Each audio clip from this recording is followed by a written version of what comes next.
नमस्कार. अजित पवार यांच्या विमान अपघाताबाबत आधीच अनेक प्रश्न उपस्थित होत असताना आता या प्रकरणाला एक वेगळंच वळण मिळालंय.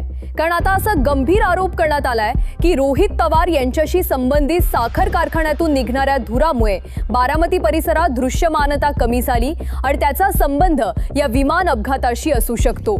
हा आरोप नेमका कोणी केला, या मागे नेमकं काय आहे आणि या सगळ्या प्रकरणावर सरकार किंवा अधिकृत यंत्रणा काय म्हणत आहेत? पुढे जाण्याआधी एक विनंती करेन, तुम्हाला आमचे व्हिडिओ आवडत असतील पण अजून तुम्ही चॅनलला सबस्क्राइब केला नसेल तर चॅनलला लगेच सबस्क्राइब करून घ्या. काही दिवसांपूर्वी उपमुख्यमंत्री अजित पवार यांच्या विमानाशी संबंधित एक अपघाताची घटना घडली होती. या घटनेनंतर लगेचच आमदार रोहित पवार यांनी हा अपघात साधा अपघात नसून घातपात असू शकतो असा संशय व्यक्त केला. त्यांनी या विषयावर सलग अनेक पत्रकार परिषद घेतल्या आणि तपास यंत्रणांच्या काही दाव्यांवर प्रश्न उपस्थित केले. रोहित पवार यांनी पत्रकार परिषदांमध्ये काही सादरीकरणही केलं आणि तपासाशी संबंधित काही मुद्दे मांडले. त्यांच्या मते या अपघाताबाबत अनेक प्रश्न अनुत्तरित आहेत आणि म्हणूनच या प्रकरणाची निष्पक्ष आणि पारदर्शक चौकशी व्हायला हवी. त्यांनी तर DGCA आणि इतर संबंधित यंत्रणांविरोधात गुन्हा दाखल करण्याची मागणीही केली आहे. दरम्यान या प्रकरणाला आता एक वेगळं वळण मिळालंय. भाजप युवा मोर्चाच्या काही पदाधिकाऱ्यांनी रोहित पवार यांच्यावरच गंभीर आरोप केलेत. भाजप युवा मोर्चाचे पुणे जिल्हाध्यक्ष वैभव सोलनकर यांनी असा दावा केलाय की रोहित पवार यांच्याशी संबंधित शेटफळदडे येथील साखर कारखान्यातून निघणाऱ्या धुरामुळे बारामती परिसरातील दृश्यमानता कमी झाली असू शकते.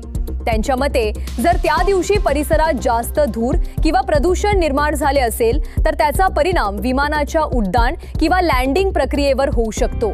त्यामुळे या संपूर्ण घटनेची तांत्रिक आणि वैज्ञानिक चौकशी करणे आवश्यक आहे अशी मागणी त्यांनी केली आहे. या संदर्भात त्यांनी मुख्यमंत्री देवेंद्र फडणवीस यांना एक पत्र लिहून या विषयाची सखोल चौकशी करण्याची मागणी केली आहे.